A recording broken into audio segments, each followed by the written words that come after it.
గంధర్వ మనోరథ, నేను మిమ్మల్ని మీ కుటుంబాన్ని సూర్యలోకానికి స్వాగతిస్తున్నా. దయచేసి ఆసనాలని స్వీకరించండి. మీ అందరి గురించి సంధ్యామాత మాకు పరిచయం చేశారు. అసలేమంటున్నాడు శని?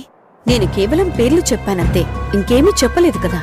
అంటే దీనర్థం ఖచ్చితంగా అతని మనసులో ఇంకేదో ఆలోచన తిరుగుతోంది. ఓ కన్నేసి ఉంచాలి, కనిపెట్టి ఉండాలి, లేదంటే సంబంధాన్ని చెడగొడతాడు. భద్ర వివాహం పేరుతో ఇక్కడే తిష్ట వేసుకుని కూర్చుంటాడు. కానీ నేను నా కుటుంబాన్ని మీకు పరిచయం చేయాలనుకుంటున్నాను. దాంతో మన మధ్య మంచి సంబంధాలు ఏర్పడతాయి. సత్యం చెప్పారు మీరు, కాని సూర్యదేవుడి గురించి ఎవరికి తెలియదు కదా. తెలుసుకోలేదు, కేవలం చూశారంతే. చూడ్డంలో తెలుసుకోవడంలో అంతరం ఉంటుంది. ఎందుకంటే ఈ లోకం మొత్తం మా తండ్రి సూర్యదేవుణ్ణి చూస్తుంది, కానీ ఆయన గురించి తెలిసేది కొందరికి, ఆయన పక్కనుండే వారికి. ఇక సంతోషకరమైన విషయమేంటంటే, వివాహం తర్వాత మీరందరూ తన కుటుంబంలో సమ్మిళితం కాబోతున్నారు. అందరికంటే ముందు ఈయన మా నాన్నగారు సూర్యదేవుడు.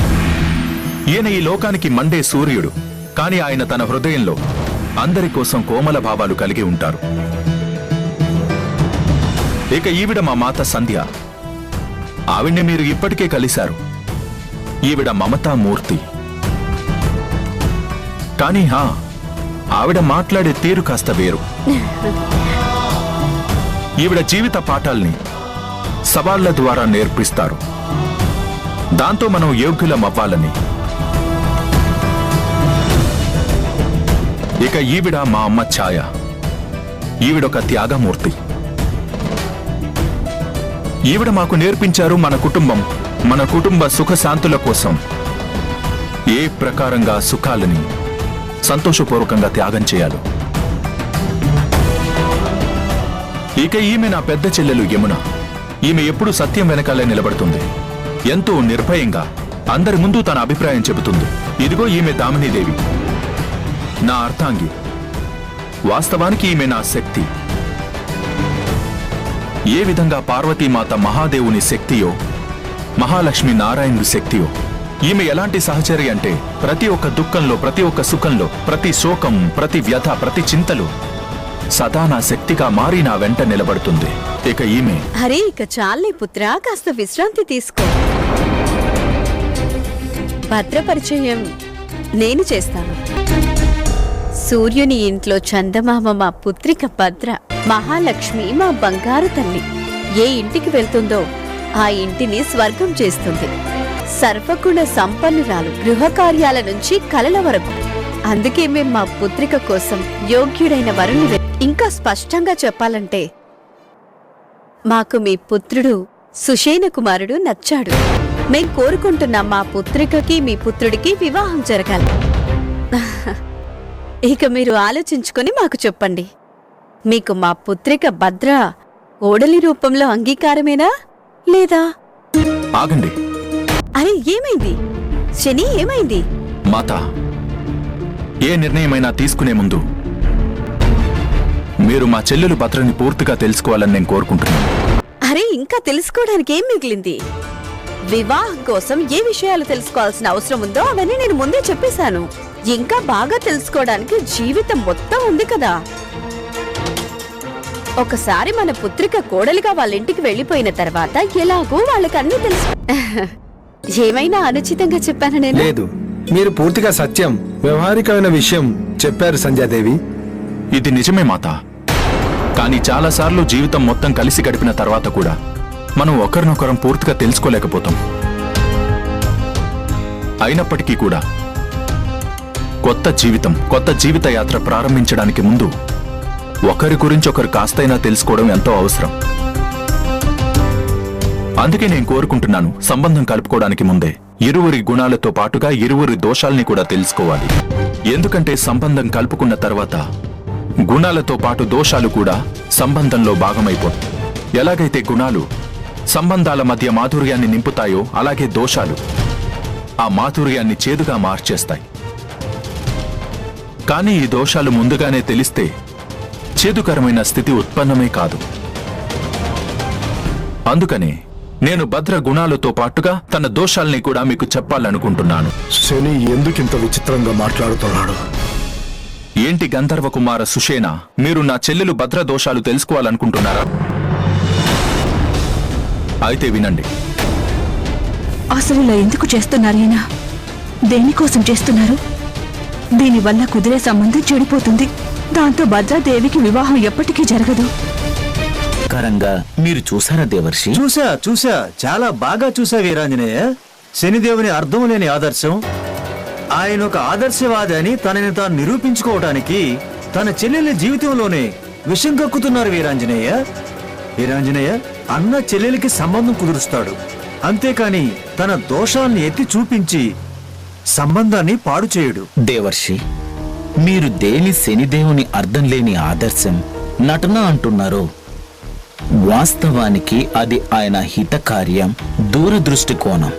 ఇది మీకు మిగతా కథ విన్న తర్వాత ఖచ్చితంగా అర్థమవుతుంది. వినండి తరువాతి కథ. అప్పుడు ఏమైందంటే, శనిదేవుని మాటలు విన్నాక అక్కడ అందరూ ఆశ్చర్యపోయారు. నా చెల్లెలు భద్రలో అతిపెద్ద దోషం అందరికంటే వేరుగా ఉండే స్వభావం. స్వభావమా? స్వభావాలు అందరివి వేరువేరుగానే ఉంటాయి శనిదేవా.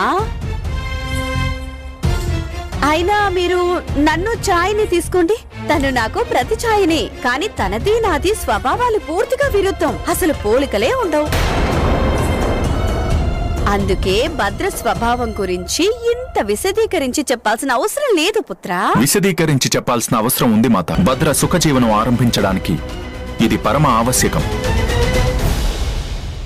ఎందుకు ఆవశ్యకం పుత్ర? నేను అడుగుతున్నాను, ఎందుకు ఆవశ్యకం సని? అయినా నీకంటే పెద్దలు ఇక్కడ ఉన్నప్పుడు, నీకంటే పెద్ద వాళ్ళ సమక్షంలో వాళ్ళ అనుమతి లేకుండా చిన్నవాళ్ళు ఇలా మాట్లాడడం మర్యాదగా ఉంటుందా?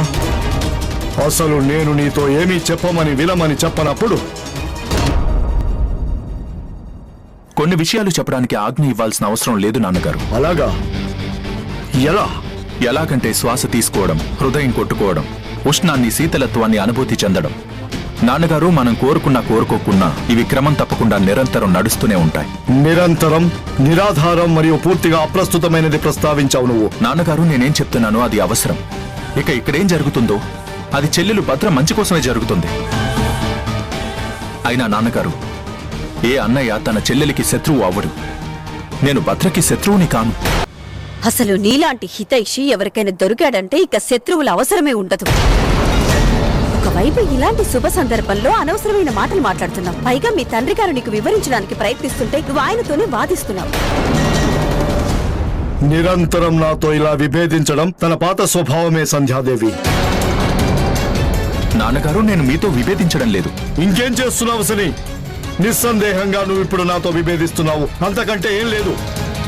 నువ్వొకటి మర్చిపోకు, నేను అన్ని విధాలుగా నీకంటే శ్రేష్ఠుడిని, పదవిలో, పలుకుబడిలో, అలాగే సంబంధంలో. అందువల్ల నేనిచ్చిన ఆదేశాన్ని నువ్వు కాదనడానికి లేదు. ఇప్పుడు నేను నిన్ను ఆదేశిస్తున్నాను, మౌనంగా ఉండు. మీరు నా మాటల్ని అర్థం చేసుకో. వినబడలేదా నీకు? నేను చెప్పాను, మౌనంగా ఉండు సని. ఇంకేం మాట్లాడకు. ఇదే నా ఆదేశం. లేదు నాన్నగారు, ఈ ఆపకండి, మాట్లాడనివ్వండి. నేను ఈ నోటితోనే నా దోషాలు వినాలనుకుంటున్నాను. నాకు తెలియాలి కదా మా అన్నయ్య మనసులో నాపై ఎలాంటి అభిప్రాయం ఉందో. చెప్పండి అన్నయ్య. ఇలా అయితే భద్రాదేవి రౌద్ర స్వరూపం బయటకు వస్తుందేమని భయంగా ఉంది.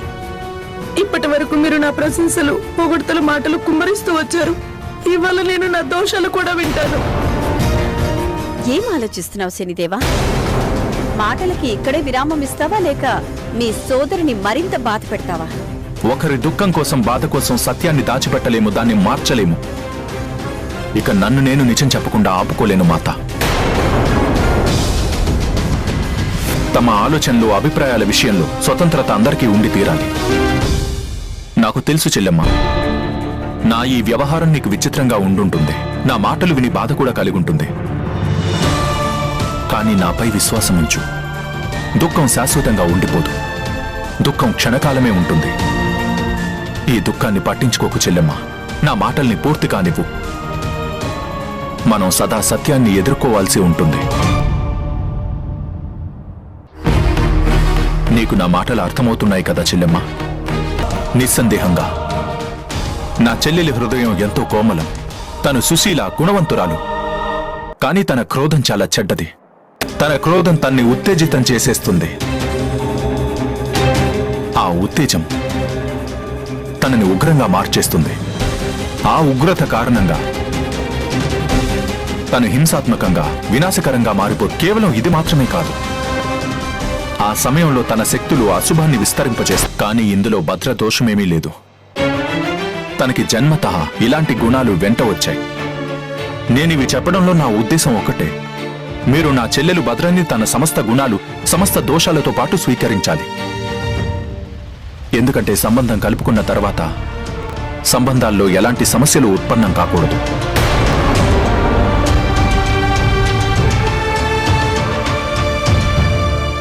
ఇప్పుడు చెప్పండి గంధర్వ కుమార, మీకు నా చెల్లెలు భద్రతో ఈ సంబంధం స్వీకారమేనా కాదా? కేవలం చెప్పడం ఎందుకన్నయ్యా?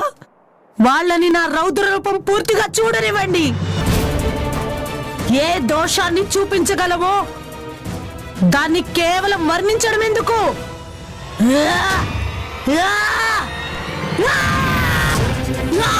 ఇప్పుడు చెప్పండి, మీకు ఈ సంబంధం స్వీకారమేనా? జవాబు చెప్పండి. భద్రా,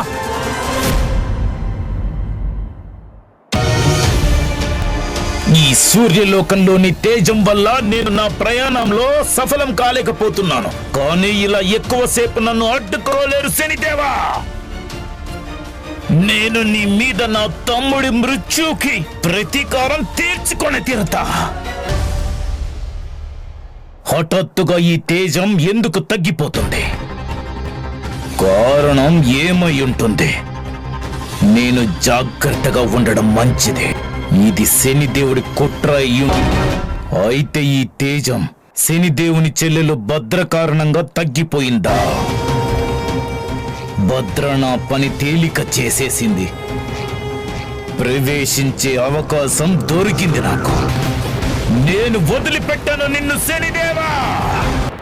భద్రా, ఆగు. మీ సానుభూతి నాకు అక్కర్లేదు. రౌద్ర రూపాన్ని బయటికి తేవాలనుకున్నారు కదా, మీ మనసు ఇప్పుడు చల్లబడిందా?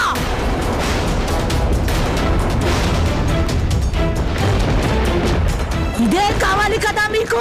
అలాంటిదేమీ లేదు చెల్లెమ్మ. నువ్విప్పుడు కోపంలో ఉన్నావు. ముందు నువ్వు ఉపసామాన్యంగా అవు, తర్వాత నేను నీకు అన్నీ చెప్తాను. ఇలా చేయడం ఎందుకు అవసరం? భద్రా, నా మాట అర్థం చేసుకోవడానికి ప్రయత్నించు. నేను నీ అన్నయ్యను. నువ్వు నాకిష్టమైన చెల్లెలివి. నేనెప్పుడూ నీ చెడుని కోరుకోను, నా స్వప్నంలో కూడా కోరుకోను. నువ్వు సామాన్యంగా అయిపో చెల్లెమ్మా.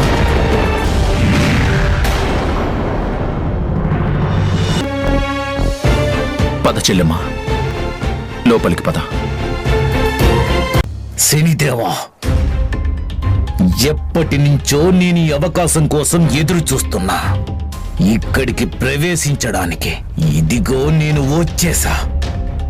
ఇప్పుడు నేను నీ మీద దాడి చేస్తాను. నీ మృత్యువులా మారి దాడి చేస్తాను. జవాబు చెప్పండి శనిదేవా. నేటి మీ ఈ ప్రవర్తన ఆదేశాల్ని అతిక్రమించడమని ఎందుకు అనుకోకూడదు? నాన్నగారు, నేను కూడా మీ పుత్రుణ్ణి. నేను కూడా మీలాగని భేదభావం చూపించలేను. అలాగే నన్ను నేను నిజం చెప్పకుండా ఆపుకోలేను. సత్యాన్ని సత్యమని చెప్పడం ఇది ఆదేశాల్ని మీరడమైతే, కుటుంబ మర్యాదల్ని ఉల్లంఘించడమైతే నన్ను క్షమించండి నాన్నగారు. ఈ ఉల్లంఘన నా వల్ల పదే పదే జరగవచ్చు.